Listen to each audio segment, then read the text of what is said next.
आप देख रहे हैं खबरों, तबसरों और तज्जियात पर मबनी पाकिस्तान का सबसे मोतबर न्यूज शो दुनिया, कामरान खान के साथ। हुकूमत और सुप्रीम कोर्ट ऑफ पाकिस्तान के दरमियान पनामा केस, उसके मुंसलिक JIT और इससे मुंसलिक उमूर के हवाले से लगता है कि तनाव में तेज़ी आ रही है, तनाव बढ़ता जा रहा है। सूरत हाल मामूल के मुताबिक नहीं लग रही है और तमाम क़राइन बताते हैं कि हालात बहुत अच्छे नहीं हैं। आज इस हवाले से एक बहुत अहम पेशरफ्त हुई है जिसका ताल्लुक कल की उस तकरीर से है जो पाकिस्तान मुस्लिम लीग नून के सेनेटर निहाल हाशमी की जानिब से सामने आई थी, जिसमें उन्होंने इंतहाई नाजेबा अंदाज में नाजेबा गुफ्तगू की थी, जिसका फौरी तौर पर वज़ीर आज़म ने नोटिस भी लिया था और चंद घंटों के अंदर न सिर्फ ये कि उनकी पाकिस्तान मुस्लिम लीग नून की बुनियादी रुकनीत ख़त्म कर दी गई थी, उनसे फौरी तौर पर सेनेट की रुकनीत से भी इस्तीफ़ा ले लिया गया था। लेकिन लगता यह है कि सुप्रीम कोर्ट ऑफ पाकिस्तान ने इस मामले को आसान नहीं समझा है और सुप्रीम कोर्ट ऑफ पाकिस्तान से को इन तमाम इक़दाम से जो वज़ीर आज़म ने लिए तसल्ली नहीं हुई है और इसका भरमला इजहार हुआ आज जब सुप्रीम कोर्ट ऑफ पाकिस्तान ने अज़ खुद नोटिस लिया निहाल हाशमी की इस तकरीर का।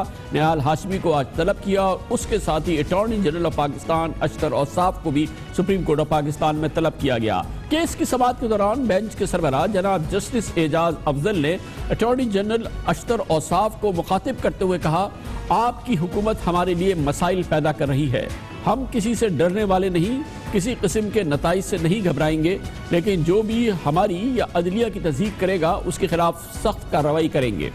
इस मौके पे जस्टिस शेख अजमत सईद का कहना था कि निहाल हाशमी की आवाज़ में कोई और बोल रहा था। अपनी लड़ाई में बच्चों को माफिया और दहशतगर्द लाते हैं। मुबारक हो अटॉर्नी जनरल, आपकी हुकूमत ने सिसिलियन माफिया को ज्वाइन कर लिया है।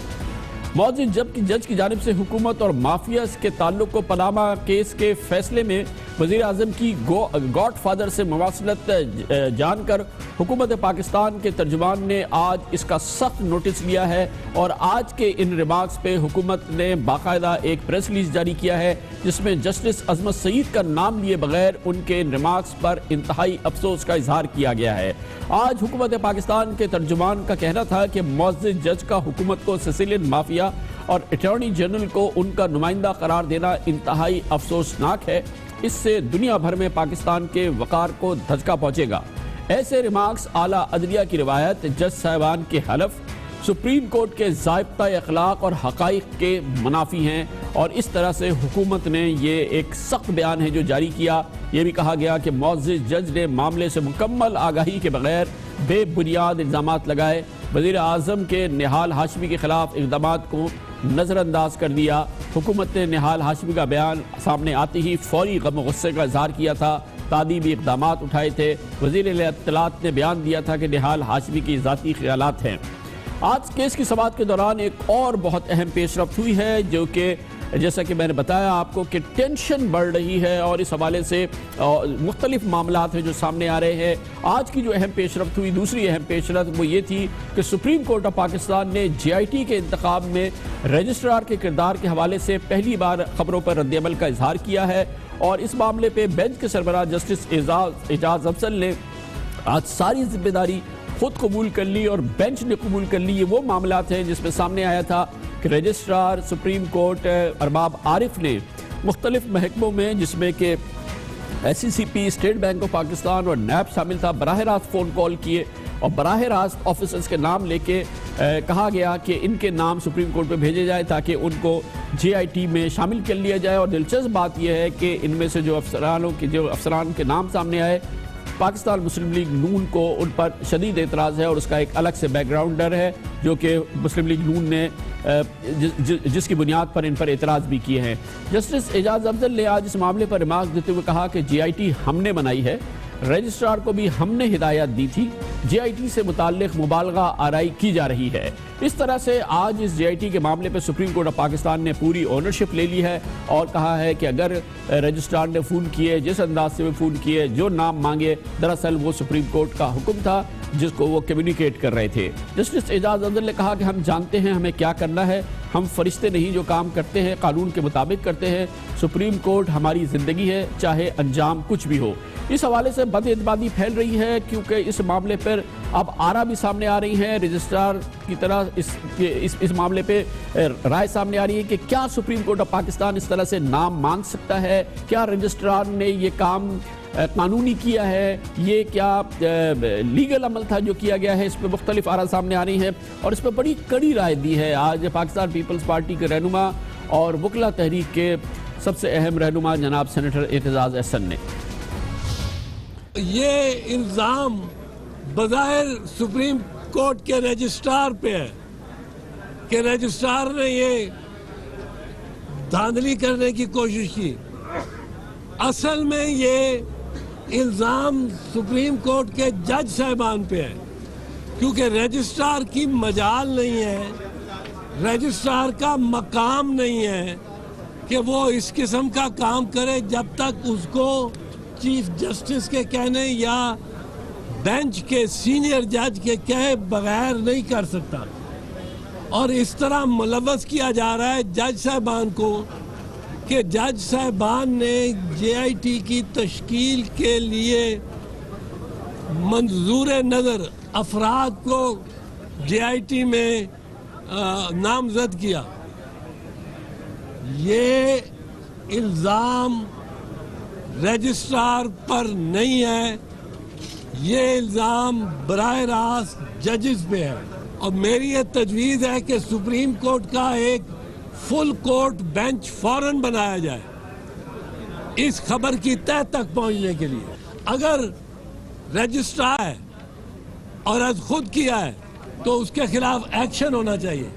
लेकिन जिस वक्त जनाब एतजाज़ अहसन ये अपनी ऑब्जर्वेशंस दे रहे थे, जिसमें बहुत सख्त वो बातें कर रहे थे, उसी वक्त सुप्रीम कोर्ट बाकायदा इसकी ओनरशिप ले रही थी। जस्टिस एजाज अफजल तकरीबन वही वक्त था जब वो कह रहे थे कि हमने ये कराया है, हमारे हुक्म पर रजिस्ट्रार ने ये फ़ोन किए हैं और हमने मुंतखब की है जेआईटी। और ये बहुत ही अहम मामला है, क्योंकि एतजाज़ अहसन के बकौल मंजूर नज़र लोगों का इंतखाब नहीं किया जा सकता था जेआईटी में।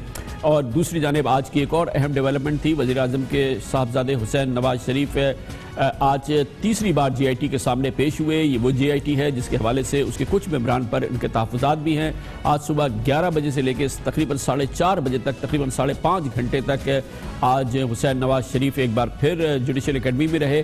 मीडिया से बाद में उन्होंने गुफ्तगू की और उन्होंने कहा मालूम नहीं किस बात की पूछगछ की जा रही है, लेकिन आज उन्होंने एक बहुत अहम बात की और वो बात ये थी कि उन्होंने कहा कि तमाम वो मामलात हैं जिनका ताल्लुक मुशर्रफ दौर से है, ये सारे वही केसेस हैं, ये सारे वही सवालात हैं। और ये हमने कल भी अपने प्रोग्राम में बताया था कि तमाम वो मामलात हैं जिनका ताल्लुक सन 2000 से है। और आज जनाब हुसैन शरीफ ने भी उसी की तरफ बराह रास्त ये बात की। एक बात मैं ये कहना चाहूँगा कि मुझे मालूम नहीं है वैसे किस चीज़ की जो है यहाँ पूछगछ हो रही है। आप ये देख लें कि मुशर्रफ के दौर में जितने केसेस थे आज भी सारे वो केसेस वही हैं, जितने एसेट्स थे आज भी सारे एसेट्स वही हैं। जवाब दे रहे हैं और हमेशा से सियासतदान जवाब देते आए हैं इस मुल्क में। वो कैद तन्हाई में जो है ना पूछगछ होती थी, वो कैद में जो है ना पूछगछ होती थी, किसी वकील से नहीं मिलने दिया जाता था, आपको आपके ख़ानदान से, आपके घर वालों से, आपके बच्चों से नहीं मिलने दिया जाता था। तो आज वो ऐसी बात नहीं है। लेकिन अगर आप कंटेंट की बात करें, आप एसेट्स की बात करें, आप मामलात की बात करें, तो अनफॉर्चुनेटली आज भी वही हैं। और ये बात मैं आप सबको बावर कराना चाहता हूँ, याद दहानी कराना चाहता हूँ कि हुसैन शहीद सोहरवर्दी से लेके आज तक हमारे साथ ही जो है ना ये सब कुछ होता चला है। हमने कल अपने प्रोग्राम में आपको खास तौर पर बताया था कि 17 साल बाद तारीख अपने आप को दोहरा रही है। शरीफ फैमिली के खिलाफ मुशर्रफ दौर के वही करप्शन के केसेस हैं जिसमें एक बहुत अहम कदर मुश्तरक है, और वो ये कि इस वक्त की इस स्पेशल बेंच के रुकन मोहतरम जनाब जस्टिस शेख अजमत सईद उस वक्त इन केसेस से इस लिहाज से मुंसलिक थे कि वो नैब के पहले डिप्टी प्रोसिक्यूटर जनरल थे, फिर स्पेशल प्रोसिक्यूटर जनरल थे, और इन मामलात के हवाले से तमाम तहकीकात उनके सामने आती थी। अटक में मुकदमा चल रहा था जनाब नवाज शरीफ के खिलाफ, रावलपिंडी में मुकदमा चल रहा था और जनाब अजमत सईद ये केसेस प्लीड करते थे। और इसी और इसी हवाले से एक और बहुत अहम बात है कि उस वक्त इन्वेस्टिगेटर जो थे नैब के, वो जनाब आमिर अजीज़ थे, जो कि उस वक्त नैब के इन्वेस्टिगेटर की हैसियत से काम कर रहे थे। हुदैबिया पेपर मिल्स के मामलात, ये तमाम करप्शन के मामलात, इसके chief investigating officer investigator Aamir Aziz हुआ करते थे और इस केस को प्लीड मोहतरम शेख अजमत सईद किया करते थे, जिसके बाद वो बाद में लाहौर हाई कोर्ट के जज हो गए और अब माशाल्लाह वो सुप्रीम कोर्ट ऑफ पाकिस्तान के इंतहाई मोअज़्ज़िज़ जज हैं। ये बड़ी एक अहम दिलचस्प सूरत हाल है, मगर ये पूरा पस मंज़र इसलिए बहुत अहम है कि हुकूमत और सुप्रीम कोर्ट के दरमियान इस JIT के मामलात के हवाले से, तहकीक़ात के हवाले से सब कुछ अच्छा नहीं है। आज निहाल हाशमी के केस में एक जानिब सुप्रीम कोर्ट ने JIT बनाने की ओनरशिप ली और दूसरी जानिब अटॉर्नी जनरल जनाब अशतर औसाफ से कहा कि आपने माफिया ज्वाइन कर ली है और आपकी हुकूमत को उन्होंने सिसिलियन माफिया से तजबीह दी है। बहुत बड़ी एक डेवलपमेंट थी। इस पर मजीद बात करते हैं। इस मौके पर सुप्रीम कोर्ट ऑफ पाकिस्तान में मौजूद थे हमारे कॉरेस्पॉन्डेंट इमरान वसीम। बहुत बहुत शुक्रिया इमरान वसीम। बताइएगा, मुख्तसर समात थी लेकिन बहुत अहम मामला थे जो आज सामने आए और आज सुप्रीम कोर्ट ने ज़रूरी समझा कि ये मामला नहीं था कि वो रजिस्ट्रार के मामले पे खुल के कहे कि और इन तमाम मामलात की ओनरशिप ले। जी बिल्कुल, आज सुप्रीम कोर्ट ने ये जो JIT की तश्कील के हवाले से और रजिस्ट्रार सुप्रीम कोर्ट के टेलीफोनिक कॉल के हवाले से जो मुख्तलिफ खबरें आ रही थी उनके हवाले से अपनी ओनरशिप ली है और जो निहाल हाशमी का अदलिया मुखालिफ बयान था इसके ऊपर जो खसूसी बेंच है वो काफ़ी ज़्यादा बरहम दिखाई दिया। अटॉर्नी जनरल को भी अपना मौक़िफ़ जो है वो पेश करने का मौका नहीं मिल सका और निहाल हाशमी जो है वो अपना मौक़िफ़ पेश ना कर सके क्योंकि आज की पूरी अदालती कार्रवाई में जजेज़ ही JIT के हवाले से जो तनकीद की जा रही है और जो निहाल हाशमी का बयान था उसके हवाले से अपनी ऑब्जर्वेशन का इजहार कर रहे थे। आप जब तीनों मोअज़्ज़िज़ जज अदालत में पहुंचे तो सबसे पहले उन्होंने अटॉर्नी जनरल को ही मुखातिब करते हुए कहा कि अटॉर्नी जनरल साहब, आप देख रहे हैं क्या हो रहा है, क्या हालात व वाक़यात जो हैं वो रूनुमा हो रहे हैं, JIT के हवाले से क्या बातें की जा रही हैं। हम इन तमाम हालात से जो है ना खौफज़दा हैं ना ही नताइज से घबराने वाले हैं। और उन्होंने ये भी वजाहत की खसूसी बेंच के जो सरबराह थे जस्टिस इजाज़ अब्दुल खान ने कि रजिस्ट्रार सुप्रीम कोर्ट जो भी करते हैं वो सुप्रीम कोर्ट की ईमा पर किया जाता है और JIT की तश्कील भी खसूसी बेंच ने की थी और JIT के हवाले से रजिस्ट्रार को भी बेंच की जानिब से ही कहा गया था। और अदालत ने यह भी वाज़ेह किया है कि आजकल अखबारात में जो छप रहा है हम वो भी पढ़ रहे हैं और जो कुछ रूनुमा हो रहा है वो भी हमारे इल्म में है और इन तमाम मामले के हवाले से मुबालगा आराई से जो है वो काम लिया जा रहा है। जबकि अदालत जस्टिस इजाज़ अब्दुल खान का ये भी कहना था कि हम भी इंसान हैं, हम फरिश्ते नहीं हैं, हम जो भी करते हैं वो कानून के मुताबिक करते हैं और शफाफियत के लिए करते हैं, लेकिन ये जो अदलिया है सुप्रीम कोर्ट है इसके वकार पर जो है कोई आंच जो है वो नहीं आने दी जाएगी। बहुत बहुत शुक्रिया इमरान वसीम हमारे साथ है। इस अहम मौजू पर हम एक मोतबर कानूनी राय हासिल करते हैं। पाकिस्तान के सीनियर माहिरीन आईन व कानून में से एक बहुत ही मुअज़्ज़िज़ शख्सियत जनाब आबिद हसन मिंटो हमारे साथ लाहौर से मौजूद हैं। बहुत बहुत शुक्रिया मिंटो साहब। ताज़ा तरीन मामला आपके सामने है। पहली बात तो यह है कि कल पाकिस्तान मुस्लिम लीग नून के सेनेटर निहाल हाशमी पे आज जो सुप्रीम कोर्ट ऑफ पाकिस्तान ने उसको नोटिस भी दिया और इस दौरान दो रिमार्क्स सामने आए जिसका हुकूमत ने बहुत बुरा मनाया है। एक तो उन्होंने कहा कि हुकूमत को तशबीह दी सिसिलियन माफिया से। इससे पहले जो सुप्रीम कोर्ट का फैसला आया था पनामा केस में उसमें गॉडफादर से तशबीह दी थी प्राइम मिनिस्टर को। और आज उन्होंने अटॉर्नी जनरल को भी कहा कि आपने लगता है कि सिसिलियन माफिया को ज्वाइन कर लिया है। हुकूमत की नाराजगी वजह है आपके ख्याल में? देखें, मैं कामरान खान आपका शुक्रिया कि आपने मुझे ये बात कहने का मौका दिया है, लेकिन मुझे अफसोस भी है कि आपने मुझे चुना इस काम के लिए। मैं कि अब उम्र रसीदा शख्स हूँ, 85 साल का हो चुका हूँ, 60 साल मैंने वकालत की है और वकालत हमने खुश उसलूबी से ही की है, जजों ने भी मुनासिब तरीके से ही काम किए। ये अफरा तफरी पहले कभी देखने में आई नहीं है। गुजारिश ये है कि ये मामले जो हैं ये उस अफरा तफरी का ही एक रिफ्लेक्शन है या उसका एक असर है, नतीजा है जो पूरी समाज में, सोसाइटी में इस वक्त मौजूद है। आप देख रहे हैं ना कि हर तरफ दाएं बाएं हर आदमी को खुली इजाज़त है कि जो चाहे अपने मुंह में उसके आए वो बोल दे।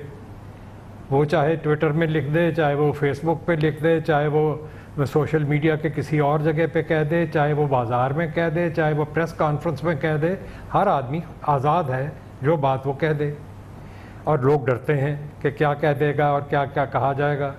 तो एक खुली अफरा तफरी सोसाइटी के अंदर मौजूद है। ये तो एक सतह के ऊपर है ना, पूरी सोसाइटी ही एक बेचैनी का शिकार है और कोई डायरेक्शन नहीं है। क्या आप एक ऐसे माशरे में जिसकी सूरत हालात ये हो कि उसकी कोई मंजिल नहीं है, उसकी कोई डायरेक्शन नहीं है, उसका कोई पॉलिटिकल पर्सपेक्टिव नहीं है कि किसके ऊपर बैठ के वो बात कर रही है, उससे कोई पॉजिटिव नतीजे आप बरामद करना चाहते हैं? आपके ख्याल में ये आज आप ये जुमले ना आए होते तो क्या मुनासिब होता? आप या आपकी ख्वाहिश ये है या तवक्के ये थी कि ये जुमले ना आते? मुताबिक ये जुमले नतीजा हैं कामरान खान। ये जुमले और इस किस्म के रिमार्क्स आते रहेंगे, आते रहे हैं अभी कुछ अरसे से। पहले ज़माने में तो नहीं ऐसे होता था, लेकिन पहले ज़माने में अगर कोई जज कोई रिमार्क कर भी देता था उल्टा सीधा तो उसका कोई जवाब उस तरीके से नहीं दिया जाता था और मामला ख़त्म हो जाता था। और अगर कोई जवाब दे भी देता था तो फिर उसको जज आगे पिक नहीं करते थे। आजकल हर आदमी, हर इंस्टीट्यूशनल आदमी जो है, जो बैठा हुआ किसी इंस्टीट्यूशन में, वो मामलात को आगे बढ़कर पकड़ने की कोशिश करता है, जो गलत बात है। हर शख्स का ख्याल ये है और हर इंस्टीट्यूशन और उसके हेड का ख्याल ये है कि वो पाकिस्तान के मामलात को ठीक कर सकता है। पाकिस्तान के मामलात सोशल, इकनॉमिक और पॉलिटिकल है, कैओस है। इनको ये लोग नहीं ठीक कर सकते। मैं बार बार कह चुका हूँ अपनी पिछली कई बातों से, जो आपके साथ भी हुई हैं, दूसरे लोगों के सामने भी हुई हैं चैनल्स के ऊपर, कि ये मामलात इस तरह हल होने वाले नहीं हैं।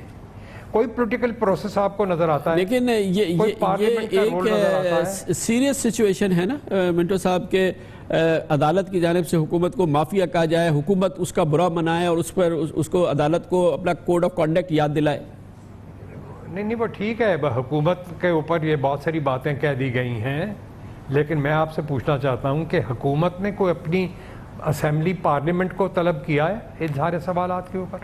पॉलिटिकल काम है ना, हुकूमत का इख्तियार है कि ये सारे इश्यूज पार्लियामेंट के अंदर ले जाए और पब्लिक डिबेट उसके ऊपर हो जाए।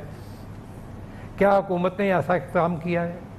कोई ये काम अपना जो काम है वो नहीं करने के लिए तैयार, और ऊपर से एक दूसरे के खिलाफ इल्ज़ाम तराशी। अच्छा मिंटो साहब, ये जो एक स्पेसिफिक इशू है ये JIT वाला, जिसकी कि आज सुप्रीम कोर्ट ऑफ पाकिस्तान ने बिल आखिर ओनरशिप ली और उन्होंने कहा कि हाँ, हमने रजिस्ट्रार से कहा था कि आप इन मखसूस अफराद के लिए इन इदारों को फ़ोन करें, इनके नाम मंगाएं, और फिर उस पर JIT को बना लिया गया। इस पर यह कहा जा रहा है कि ये ऐसा होना नहीं चाहिए था, मखसूस अफराद के नामों के लिए रजिस्ट्रार को फ़ोन नहीं करना चाहिए था, और ये अमल जो है ये मुनासिब नहीं है, जैसे कि अभी एतजाज़ साहब बड़े ज़ोर से कह रहे थे। आपकी क्या राय इस मामले पर? देखिए, एतजाज़ साहब भी सियासी आदमी है ना, और जवान आदमी है अभी, तो मेरे हिसाब से तो 25-30 साल मुझसे छोटे हैं, तो एक जवान आदमी है, तो उनके भी जज्बात हैं और वो इस पॉलिटिकल प्रोसेस का हिस्सा हैं जिसमें सारी कशमकश हो रही है। उनके बयानात का पर्सपेक्टिव और है, मैं इन चीज़ों में शामिल नहीं हूँ, ना मैंने हुकूमत बनानी है ना गिरानी है। मैं दिल चाहता है कि मेरी तमाम ये हुकूमतें गिर जाएँ और अवाम की एक नई हुकूमत कायम हो जाए, जो अभी बड़ा मुश्किल प्रोसेस है। लेकिन मैं जो बात आपसे कह रहा हूँ वो सादा है कि क्या कोई इदारा, कोई शख्स, वो हुकूमत का इदारा हो, वो पार्लियामेंट इदारा हो, वो सुप्रीम कोर्ट इदारा हो, ये बात मानने के लिए तैयार है कि वो अज खुद सारे पाकिस्तान के मसाइल हल नहीं कर सकती, तो वो हर चीज़ में दखल दर माकूलात क्यों करते हैं? ये सब लोग आगे बढ़ के चीज़ों को अपने कंट्रोल में क्यों करना चाहते हैं? ये लोग, किसने ये सारे मामलात जो पॉलिटिकल इश्यूज थे उनको खींच के वो अदालत के अंदर ले आए, और सुप्रीम कोर्ट ने इसकी ओनरशिप कर ली और 5 जज जो हैं वो मुकर्रर हैं इस सारे मामले को चलाने के लिए। अब रह गया JIT का इशू, तो मैं आपको एक बात बता दूं, JIT का कोई कानून नहीं है पाकिस्तान में, सिवाय इसके कि एंटी टेररिस्ट को अदालत जो कानून है उसमें JIT का जिक्र आता है, लेकिन जनरली JIT का कोई एक स्पेसिफाइड कानून पाकिस्तान में मौजूद नहीं है। ये JIT क्लियरली मैं एक वकील की हैसियत से और एक शहरी की हैसियत से देख सकता हूँ, पढ़ सकता हूँ और जानता हूँ कि सुप्रीम कोर्ट ने ये JIT कायम की थी एक स्पेसिफिक पर्पस के लिए। अगर सुप्रीम कोर्ट ये कह सकती है कि एक JIT बनाई जाए, तो सुप्रीम कोर्ट ये भी कह सकती है कि इस जॉइंट इन्वेस्टिगेशन टीम में कौन कौन से लोगों को या कौन कौन से इदारों को शामिल किया जाए। तो ये सारी बातें जो हैं, देखें वो सुप्रीम कोर्ट है ना, अब हम सुप्रीम कोर्ट से इंसाफ की तवक्को करते हैं और सुप्रीम कोर्ट से चाहते हैं कि वो इन तमाम चीज़ों को प्रॉपरली हैंडल करे। तो ये JIT जो उन्होंने बनाई उसके बारे में वो अहकामात भी जारी कर सकते थे। देखिए ये सारी ये टेक्निकल बातों से मामलात नहीं हल होते। कोई बेशुमार बहस इसमें मैं टेक्निकल कर सकता हूँ और सारी बातें कह सकता हूँ, लेकिन ये टेक्निकल मामलात नहीं है, ये कैओस है, क्राइसिस है सोसाइटी का, जिसको हैंडल करने के लिए इन लोगों को संजीदगी से एक दूसरे पर सबकत लेने के लिए नहीं, इन इदारों को एक दूसरे को शिकस्त दिखाने के लिए नहीं, इन इदारों को एक कोऑर्डिनेटेड एफर्ट करनी पड़ेगी इस सोसाइटी को इस बेचैनी से निकालने की, और वो कोई करने के लिए तैयार नहीं है। ये असल में काम है पॉलिटिकल लीडरशिप का भी, और ये इख्तियार है उन तमाम इदारों का भी जो इस सारी चीज़ के अंदर शामिल है। बहुत बहुत शुक्रिया जनाब आबिद हसन मिंटो हमारे साथ मौजूद थे। कमर से ब्रेक और उसके बाद जिक्र करेंगे इमरान खान के हवाले से भी केस चल रहा है सुप्रीम कोर्ट ऑफ पाकिस्तान में। आज उनके लिए एक बड़ा अच्छा दिन था। आज उनकी साबिक अहलिया जमायमा खान ने वो दस्तावेज़ात हासिल कर ली हैं, ढूंढ निकाली हैं जिसकी उनको अशद और शदीद ज़रूरत थी, जिससे उनका मनी ट्रेल साबित होगा। ये आज इत्तला दी है खुद इमरान खान ने। इसकी बात करते हैं छोटे से वक्फे के बाद।